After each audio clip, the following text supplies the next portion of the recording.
Everyone knows the story of the Titanic, how the largest moving object ever fashioned by the hand of man hit an iceberg on its maiden voyage and sank in the middle of the North Atlantic. 1,500 lives were lost. The tragedy has been well documented in books and on film. No matter how often the story is told, it never fails to capture our imagination. Yet, it is a story that has left many questions unanswered. Now, for the first time, we take a fresh look at some of the mysteries surrounding the Titanic and reveal evidence that leads to a compelling and shocking hypothesis: that the ship that plummeted 2 miles to the bottom of the sea was not the Titanic, but its sister ship, the Olympic.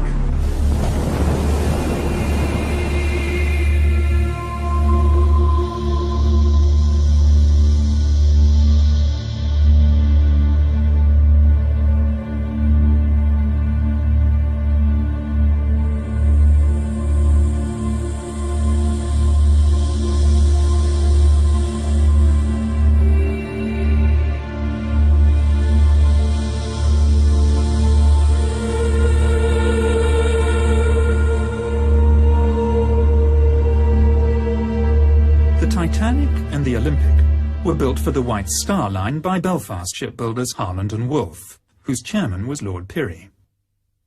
Harland and Wolff built ships almost exclusively for the White Star Line, which was acquired in 1903 by American financier J. Pierpont Morgan's International Mercantile Marine. This was part of a drive to create a monopoly on the lucrative North Atlantic passenger trade. Chairman of the White Star Line was J. Bruce Ismay. It was in fact Lord Pirrie who was responsible for bringing together Morgan's money and British engineering excellence. Over dinner at Pirrie's London residence in 1907, Lord Pirrie and White Star Line's Bruce Ismay conceived the idea of building 3 luxurious superliners. First the Olympic, then the Titanic, and finally the Britannic. The first of the new ships, Olympic and Titanic, were to be virtually identical. This represented the White Star Line's survival strategy in the highly competitive North Atlantic passenger market, while also ensuring a bright future for the Harland and Wolff shipyard. As well as holding a large financial stake in Harland and Wolff, Lord Pirrie was a shareholder in the White Star Line and the International Mercantile Marine. Almost all passenger liners on the North Atlantic route in the early part of the 20th century were immigrant ships. In poor condition, many were known as coffin ships, and their owners blatantly overloaded and overinsured their vessels. In fact, it was an industry noted at the time for fraud. On the 14th of June 1911, the Olympic made her maiden voyage, under the command of Captain Edward J. Smith, Commodore of the White Star Line.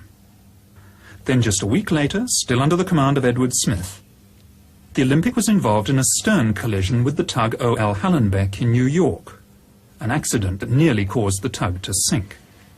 Barely 3 months later, on the 20th of September 1911, the Olympic, still under the command of Captain Smith, was involved in yet another collision, this time with the British warship HMS Hawke in the Brambles Channel in Southampton Water. It was a serious collision, which was to seal the fate of the Olympic. Pulled in by the suction from the Olympic's great propellers, the Hawke is irresistibly drawn towards the larger vessel, and the two ships collide.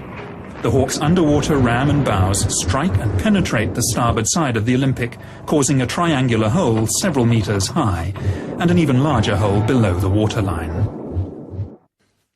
Any accident involving a Royal Naval ship was investigated by the Admiralty, who, not surprisingly in this case, found that the Olympic was at fault, even though the evidence, including eyewitness accounts, suggested otherwise. As a consequence of this ruling, the White Star's insurers declined to pay out on the claim. The damage done to the Olympic was severe. Besides being holed both above and below the waterline, she sustained numerous other injuries, including steel frames buckled, Thousands of rivets popped, steel plating dislodged over 4 decks, and distortion to the starboard propeller and crankshaft.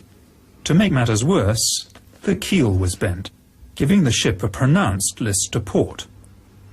Interestingly enough, when 6 months later the ship which came to be known as the Titanic made her maiden voyage out of Southampton, second-class passenger Lawrence Beasley, a science teacher, noted that the ship seemed to have a slight but permanent list to port on the first part of the voyage, a fact noted by several other surviving passengers. The great hull was patched up in Southampton by riveting steel plates below the waterline and reinforcing with wooden beams above. This work took over 2 weeks, suggesting just how serious the damage was. In October 1911, with these temporary repair works in place, the Olympic then limped back to the Harland and Wolff shipyard in Belfast for more permanent repairs to be done. In fact, some of those temporary repairs failed during the voyage to Belfast. By the way, remember that although this is a model of the Olympic, the two ships were virtually identical. It's this fact which made a conspiracy feasible, a conspiracy of monumental proportions. The starboard propeller is going to have to be replaced, and the crankshaft is damaged. There's a crack between the arm and the shaft. But worse, the keel is bent. That's going to give her a permanent list to port, and there's no way we can correct that. We're going to have to cut the ship in half, insert a new frame, and then put it all back together again. The job is going to take months, and frankly, for what it's going to cost, I think it's simply a waste of time.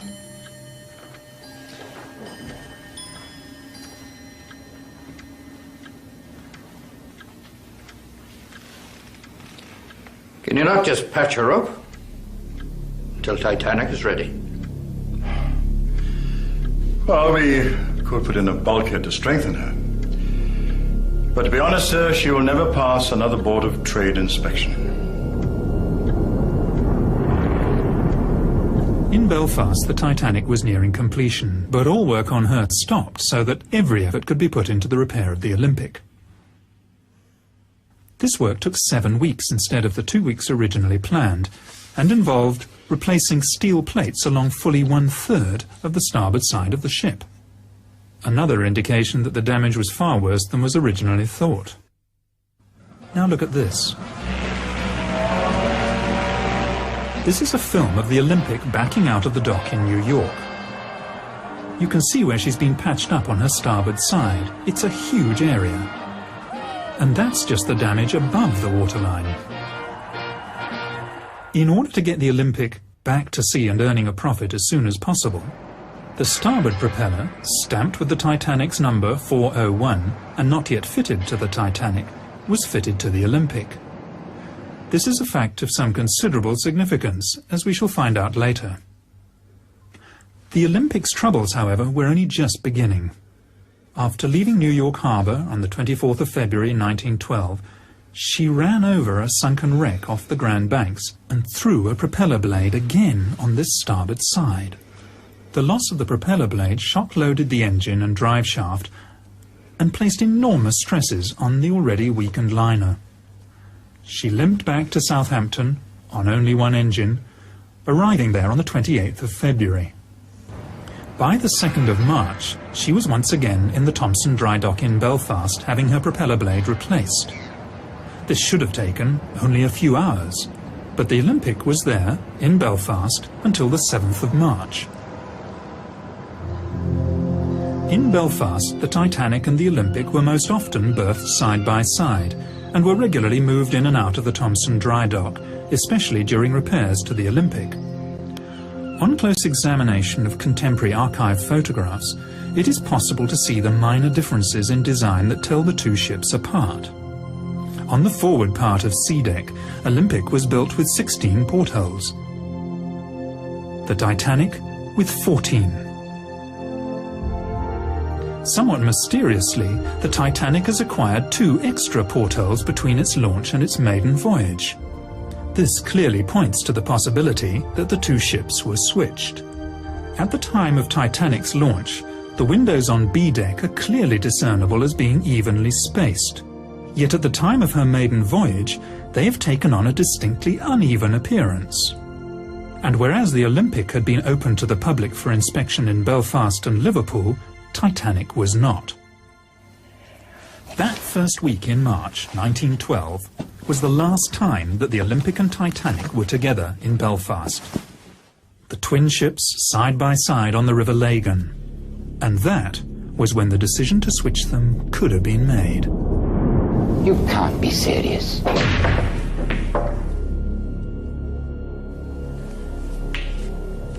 Olympic and Titanic are exactly the same. No one will know we've switched them when they get back to work on Monday morning. We've just swapped the names. Everything else is standard White Star issue.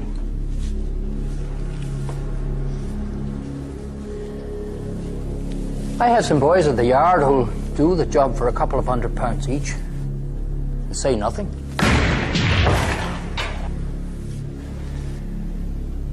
We'll never get away with it. If word of this gets out... It's either that, Ismay, or we both go down. White Star Line and this yard. There's got to be another way. There isn't. We have no choice. Right. That's it then.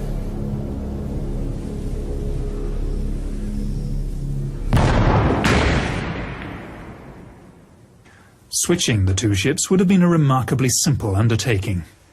There were no members of the press poking around or roving TV crews looking for a story.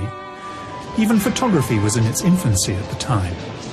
And generally, people believed what they were told to be the truth. All crockery, linen and so on was White Star standard issue, interchangeable from ship to ship. Letterheads and menus, etc., were styled to the particular ship, but could easily have been changed. Only the names on the bows and sterns of the ships, the nameplates on the lifeboats, and 48 lifebelts would have to be swapped. This could easily have been achieved using a very small crew, literally over a weekend. And it's highly unlikely that anyone would have noticed a switch when they returned to work on Monday morning. White Star often used photographs, both exterior and interior, of the Olympic as the Titanic, in their advertisements and press releases. Both ships had tiled and linoleum flooring.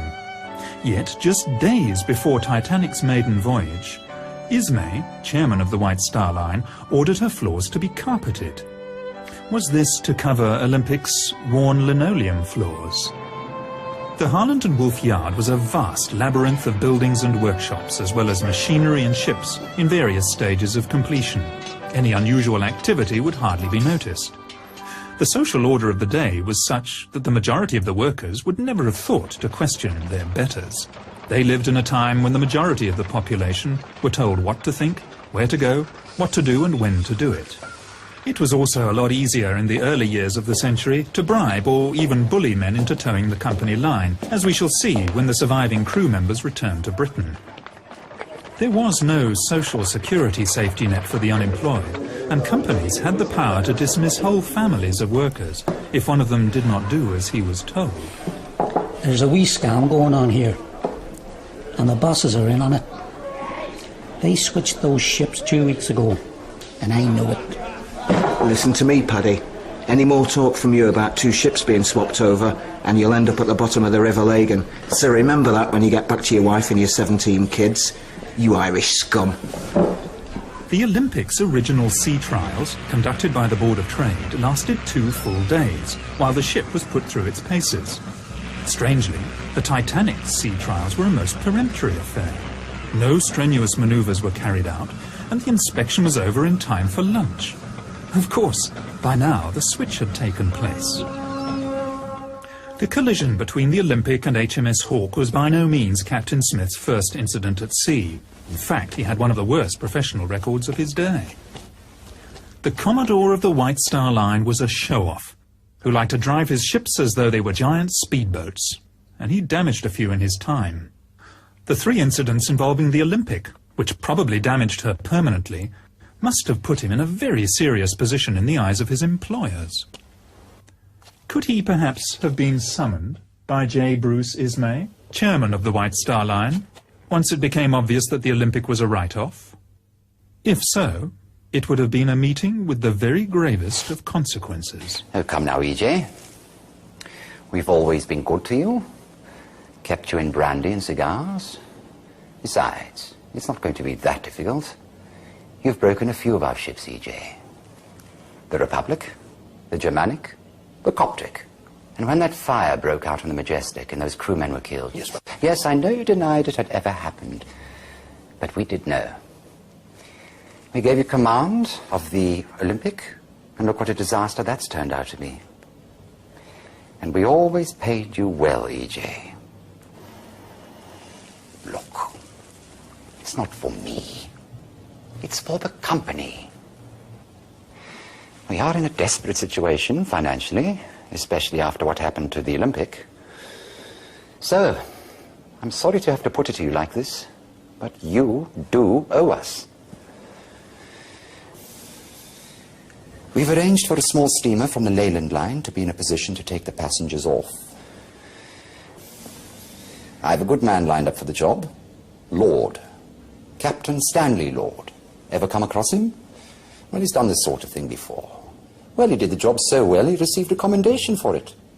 So, there it is. He'll be there to lend a hand. And I'll be there, of course. Along for the ride. All right, then I want to choose my own officers. Yes. Of course, E.J. Men you can trust, eh? At the time of Titanic's maiden voyage, Britain was in the grip of a coal strike. Fuel was in short supply, and ships and men were laid up in Southampton. And yet, White Star Line had difficulty finding firemen and greasers to work below decks on the Titanic. After steaming from Belfast to Southampton, all but 2 of the firemen aboard the ill-fated liner refused to sign up again in Southampton for the voyage across the Atlantic, preferring to wait for employment on another ship. All these men, in the middle of a coal strike, with so many thousands laid off, what did they know?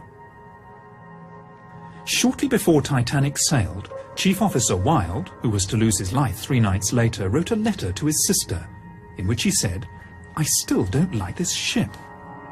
Strange thing for a man to say, who had just set foot on board the day before. Unless, of course, he realized he was actually on his old ship Olympic. It's strange to think that as the Olympic, now renamed the Titanic, was preparing to make her second maiden voyage, the ship that started out life as the Titanic and was now called the Olympic had to enter her working life with no fanfare at all. The Olympic's original maiden voyage was fully subscribed, whereas her second, this time as the Titanic, was only about half full, and that in the middle of a coal strike when passengers were queuing up to get to America. First-class passengers on other White Star ships were only offered second-class berths on Titanic, even though we know that first-class cabins were available. It's almost as though White Star Line didn't want that many people on board. By the way, when I refer to the Titanic from this time on, I want you to remember that I'm actually talking about the ship that started out its life as the Olympic, but which we believe by this stage had been switched and taken on the identity of the Titanic. The coal strike is important for another, possibly more sinister reason. Most other ships were desperate for coal, and passengers and cargo destined for the New World were stuck in Europe.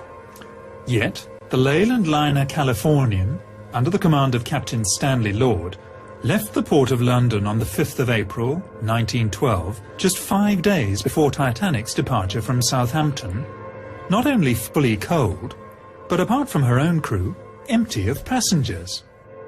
With more than enough coal to get her to the United States, she headed off into the middle of the Atlantic at full speed, empty, apart from a cargo of woolen sweaters.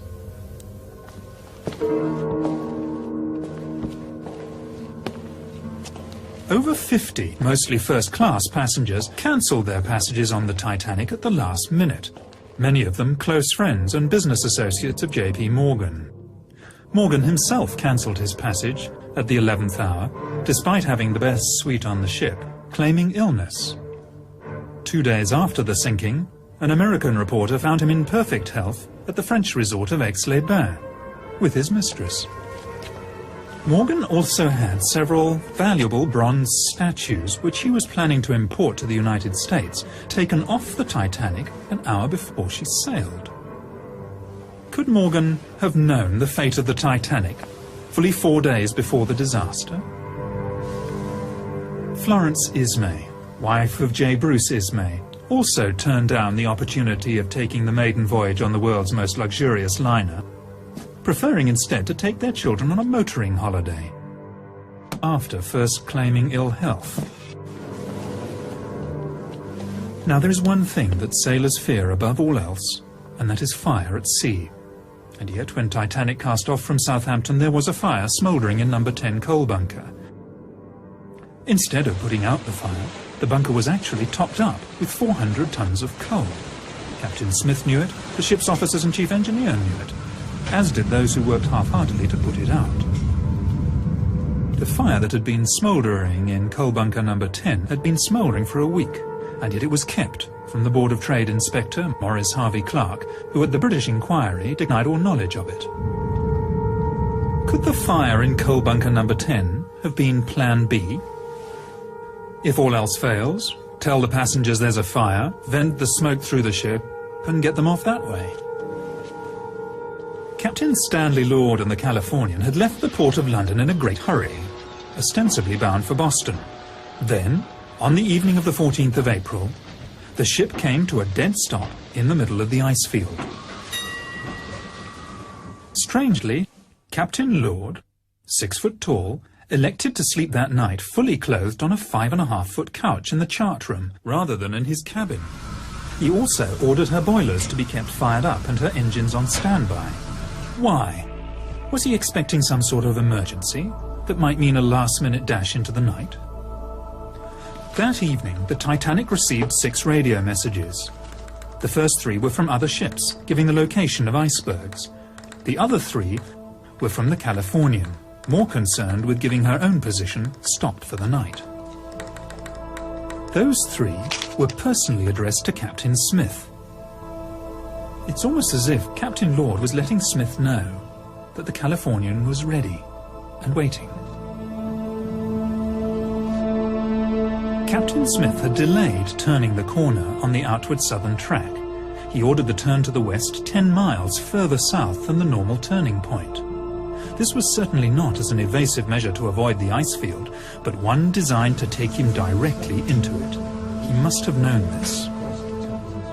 Tragically, Captain Lord failed to keep his radio operator awake. Even so, the Californian's last message to the Titanic never got there. The Titanic's radio operators were too busy with passengers' messages.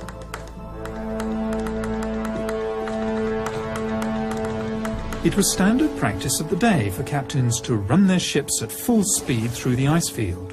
Any object large enough to damage an iron steamship would be seen in plenty of time to avoid it. Other ships in the vicinity cruised on at full speed on that night, so in that respect Captain Smith was by no means unique. So why, then, was the Californian stopped? Had she reached her destination and was she now waiting? Sometime before 11 p.m, lookouts Fred Fleet and Reginald Lee came on watch and climbed to the crow's nest. Captain Smith retired for the night, but coincidentally, like Stanley Lord, he also chose to rest fully clothed, not in his own cabin, but in the chart room behind the bridge, almost as if he expected to be called back to the bridge at any moment. It was very cold outside, and few, if any, passengers would have been on deck. First Officer Murdoch was standing on the open part of the starboard side of the bridge when he saw the iceberg about 800 yards ahead. He ordered the ship turned to port and, inexplicably, engines full astern. By reversing the engines, Murdoch was actually increasing the risk of collision, something he must have known. Maybe Murdoch, hand-picked by Captain Smith, was deciding to give the iceberg a nudge anyway. Given that the turning circle of the Titanic was 1,280 yards and the stopping distance 850 yards, Titanic should have been able to avoid the iceberg with the greatest of ease, even allowing for a slight delay while orders were given and the wheel turned the ship to port. So why didn't it? Second Officer Lightoller told the inquiry that before going off duty for the night, he would have been easily able to see an iceberg from 1.5 miles, more probably 2 miles away. He also said that the iceberg would have been just as visible from the bridge as from the crow's nest. Plenty of time to turn and avoid it then. In an emergency such as this, it was never a good idea to turn your broadside to danger. Even if Titanic had rammed the iceberg head-on, it would have stayed afloat. Although up to 250 crewmen would have been killed while they slept in their bunks in the bow. Apart from those on the bridge, and of course those in the forward boiler rooms, the glancing blow with the iceberg would have passed virtually unnoticed. The vibration felt by some of the passengers was almost certainly that caused by the reversing of the engines, and by the time anyone noticed what had happened, the iceberg had slipped away into the night. Captain Smith was on the bridge in a matter of seconds, but instead of a general call to stations, his officers acted as though there were no emergency at all. Second Officer Lightoller, awakened by the sound of steam letting off, claims to have stayed in his cabin until another officer came to get him. His evidence later, to the effect that he had stayed there because he was off duty and thought he should stay where he would expect to be found, simply does not ring true. The bridge was only a few seconds' walk from his cabin in the officers' quarters, and he should have gone straight there at the first hint of trouble. So why didn't he? A few passengers came out of their cabins to see why the engines had stopped, but for the first 40 minutes after the collision there was really no sense of danger at all. One can understand this frame of mind on the part of the passengers, even on the part of the crew. Except for those who were dousing the fires in boiler rooms 5 and 6. After all, they thought they were on an unsinkable ship. But for the captain and the officers, who were in full possession of the facts, there is really no excuse. They dithered because they expected to be rescued. It was 35 minutes before the first distress signal was sent. 35 minutes before the first radio emergency, CQD, was sent. 45 minutes before starting the pumps. 45 minutes before starting to prepare the lifeboats. And a full hour and 25 minutes before the first one was launched. Only 6 crew members were on watch at the time Titanic struck the iceberg. First Officer Murdoch and Sixth Officer Moody were later drowned. Of the surviving crew members, Quartermaster Alfred Oliver was aft of the bridge at the time and saw nothing.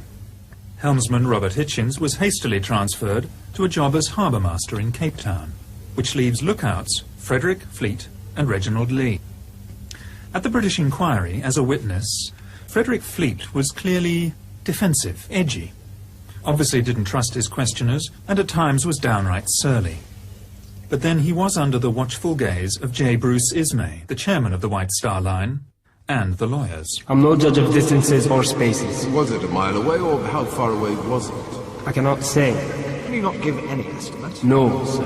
Was it half a mile? I cannot say. It is impossible to tell. Was it as far away as the boat's length? I could not say. Can you not say anything about it? No, sir.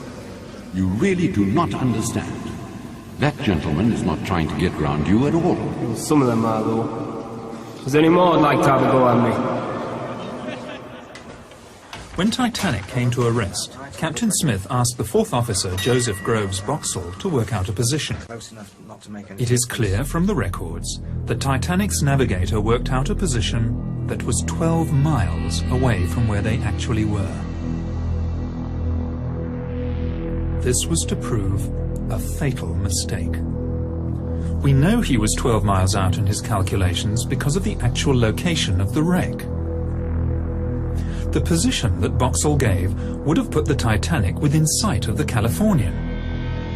Was that where he thought he should have been?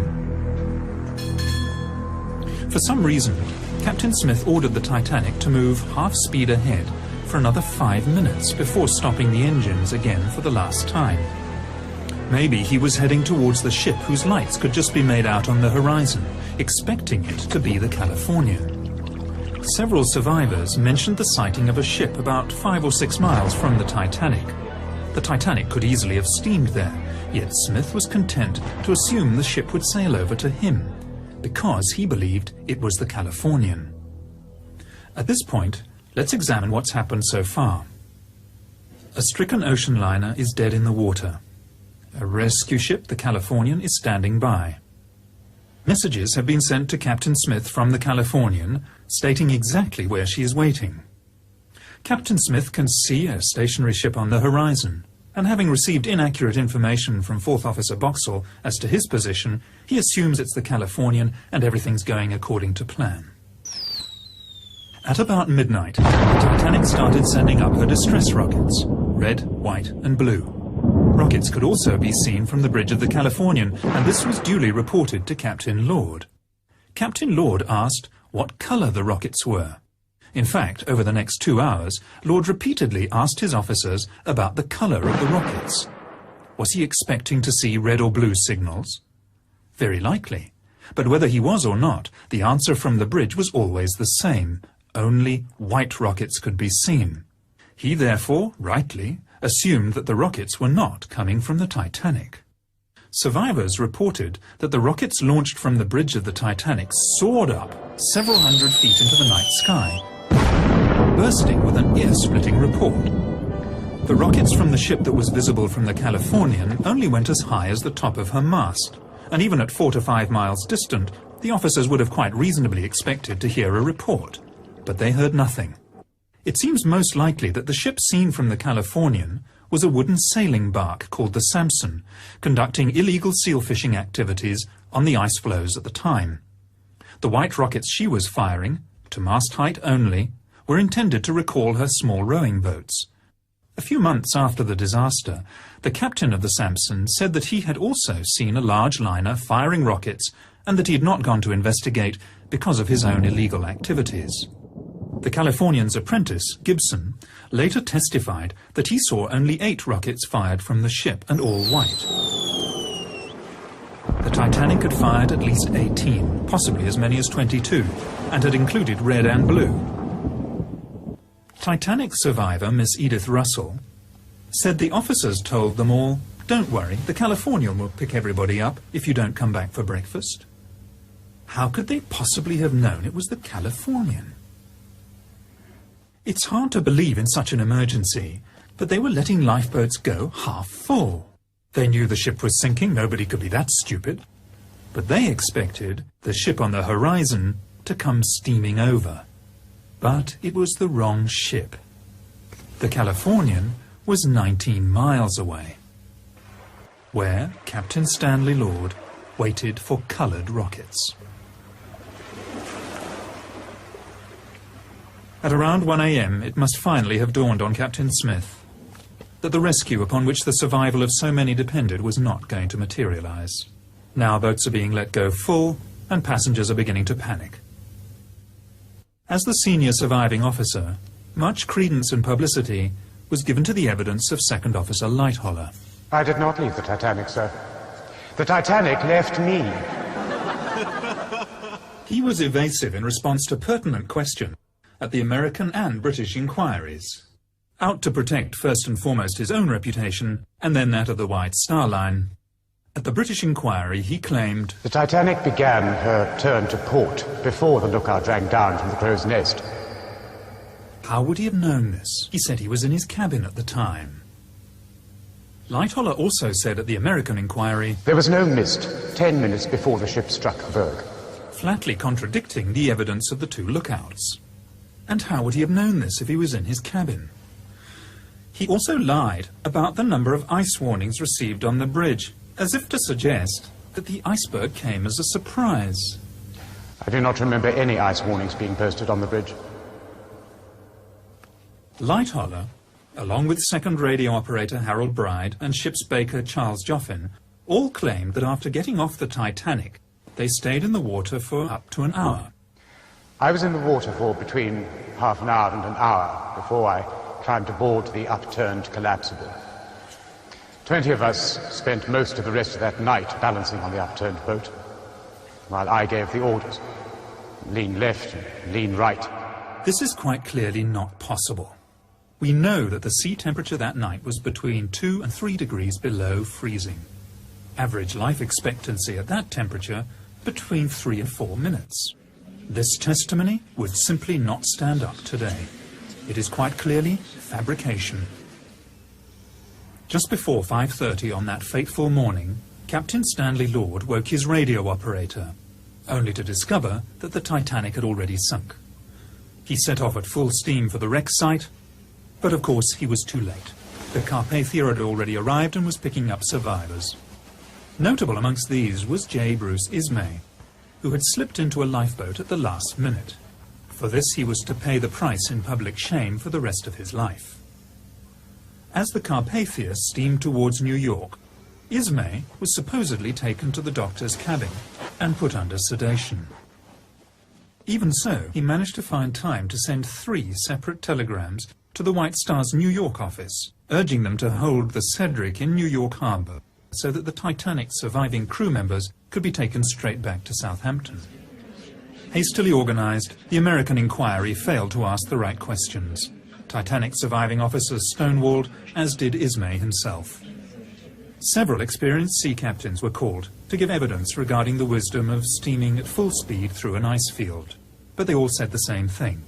Maintaining full speed in the vicinity of ice was perfectly normal, and on the night in question, the icebergs could be seen at between 5 and 6 miles distant.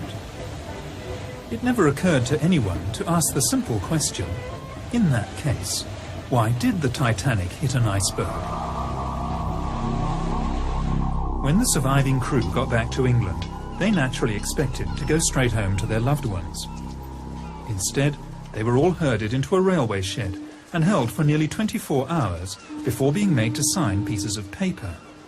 A lot of them were under the impression that they were signing the Official Secrets Act. Was someone trying to suppress something here, some vital piece of information? Remember what it is you've put your names to.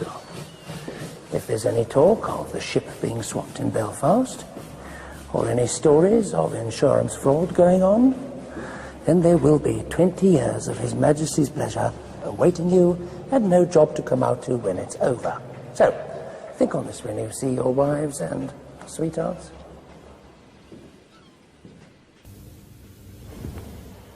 Ismay, Lightoller and the other surviving officers all came back to England on the steamship Adriatic.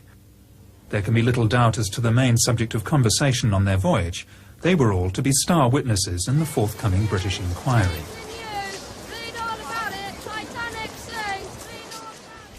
Now, it is unlikely that a fraud of such immense proportions could have been undertaken without the collusion of the authorities, notably the British government, as we shall see later when we look at the inquiry. In fact, it makes perfect sense for the government of the day, under Prime Minister Lord Asquith, to have colluded in a cover-up.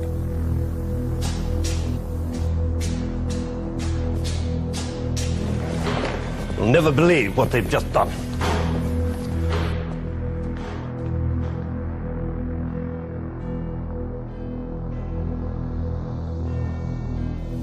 How many?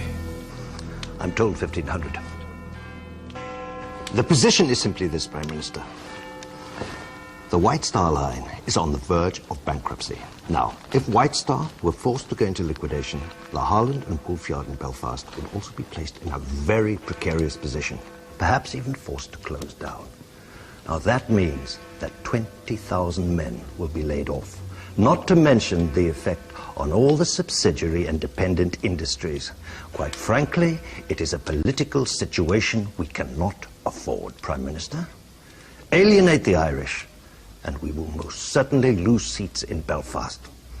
The Fenians, the Republicans, will seize the opportunity. And with our majority gone, we will undoubtedly lose the next election, Prime Minister. There is the chance of a blunder here of unprecedented proportions.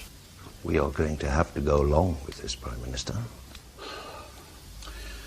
I will not see a stain put upon the British government, not for the White Star Line, Not for Holland and Wolff, not for the Irish, and certainly not for the interests of J.P. Morgan. I would also remind you, Prime Minister, that as part of the arrangement for an American company to acquire the White Star Line, J.P. Morgan agreed that this government could requisition his ships as Royal Naval Reserves should the need arise. I would also remind you, Prime Minister, that the situation in Europe is becoming ever more doubtful. If the White Star Line were to go into liquidation, the major creditor would be J.P. Morgan himself.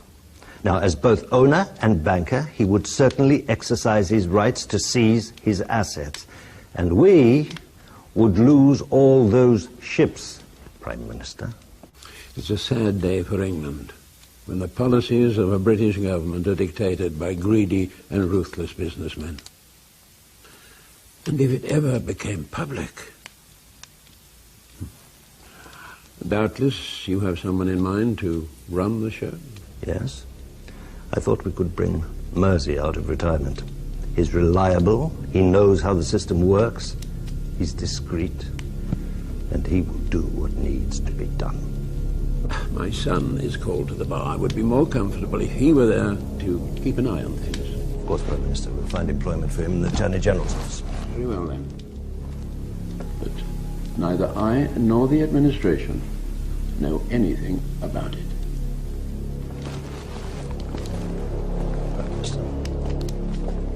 So, the Board of Trade inquiry was to be conducted by Lord Mersey, President of the Board of Trade and no stranger to the art of cover-up. Since the enormous loss of life was in part due to outdated Board of Trade regulations regarding the number of lifeboats to be carried by ships and the safety of ships at sea generally, it was hardly likely that the inquiry was going to be too concerned with uncovering the truth, the Board of Trade being both plaintiff and defendant in the case. The hearings were held at the Scottish Drill Hall in London, where the acoustics were so bad that spectators in the public galleries found it difficult to hear everything that was said. Lord Mersey had complained about the unfortunate choice of venue, but then again it had been booked by his son. Harold Sanderson, representing Harland and Wolff, repeatedly made the mistake of referring to the Titanic as the Olympic. As for Lord Mersey himself, he simply didn't ask or allow to be asked the right questions. The press, who were there throughout the hearings and could have done something about it, were more interested in the scandal surrounding the lucky escape of J. Bruce Ismay. Other expert naval officers told Lord Mersey that even on a moonless night there'd be no difficulty spotting an iceberg from as far away as 6 or even 10 miles. Remember, the full turning circle of the Titanic at top speed was only 3/4 of a mile. The whole British inquiry was a whitewash. Captain Smith would not be blamed because he was no longer alive and could not defend himself.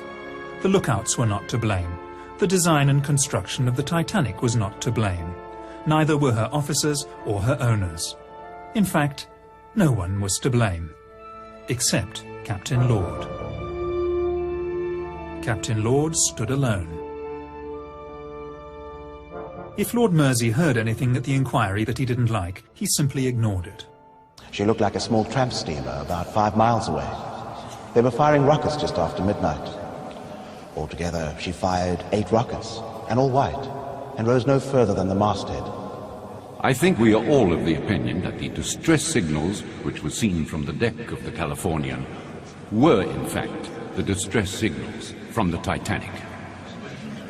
I went down below to Captain Lord, who was sleeping in the chart room. He asked me again if I was sure there was no color in the rockets. So I said, no, they were all white. I think the onus of proof in this matter is upon the Californian. That it will be for the Californian to satisfy us that they were not the signals of the Titanic. Whenever a Titanic survivor referred to the mystery ship that they'd seen on the horizon, as often as not, Lord Mersey would interject with, "You mean the Californian?" There was barely an attempt at cross-examination, and, as happened so often, Captain Lord declined to defend himself. Perhaps out of fear that he might reveal his part in the conspiracy. Furthermore, When the inquiry heard from passengers who'd been aboard the Mount Temple that they'd actually seen the Titanic on the horizon and were even close enough to hear the last 2 reports of her rockets, Lord Mersey repeatedly interrupted them. You do not give me the answers that please me. Of course, if Lord Mersey was a party to the cover-up, he would have known about Captain Lord's secret mission and of how the rescue plan failed, largely because of circumstances outside Captain Lord's control. And yet, Lord Mersey repeatedly interrupted the testimony of Californian's officers and instead accepted evidence against Captain Lord that would have been laughed out of court under normal circumstances. Was Captain Lord being made a scapegoat because he had failed to do what he'd been engaged to do on the night of the disaster? Of course, by highlighting Lord and the Californian, Lord Mersey was drawing attention away from rather more sensitive issues. Titanic's bulkheads should have gone 1 deck higher. It was the Board of Trade's own regulations that allowed Titanic to go to sea with too few lifeboats, and the Board of Trade's inspectors who had been so ready to sign the ship off as fit to go to sea in the first place. Titanic cost $10 million to build, and as a brand new ship would have been insurable for that amount and more.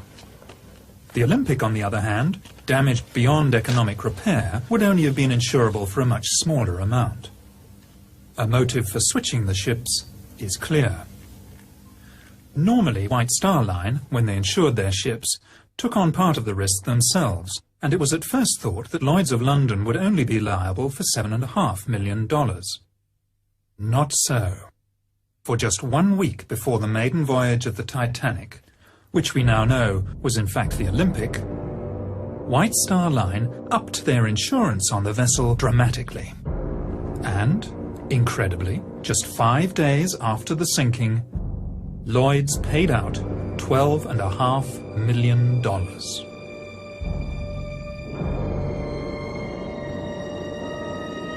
Although 3/4 of a century at the bottom of the Atlantic Ocean did not exactly preserve Titanic in museum-like condition, there is enough left of the wreck to give us more than just an idea of what really happened.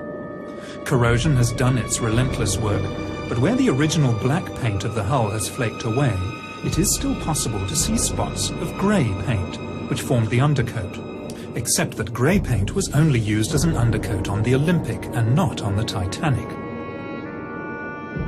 Examination of the starboard propeller reveals the number 01 stamped into the metal.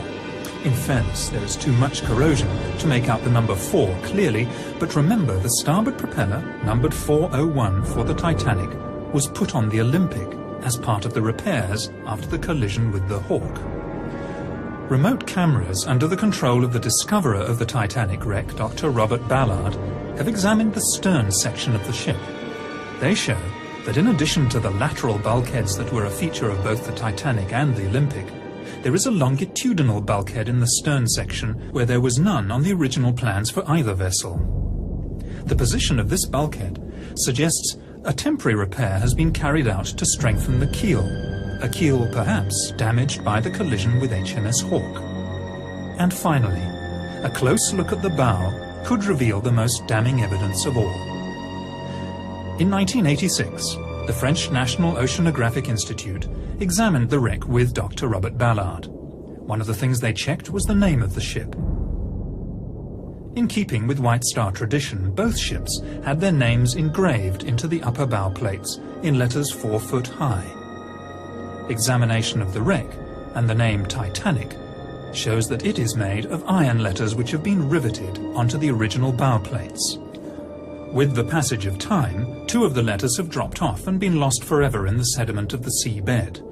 At the place where they once were, engraved into the hull, are the letters M and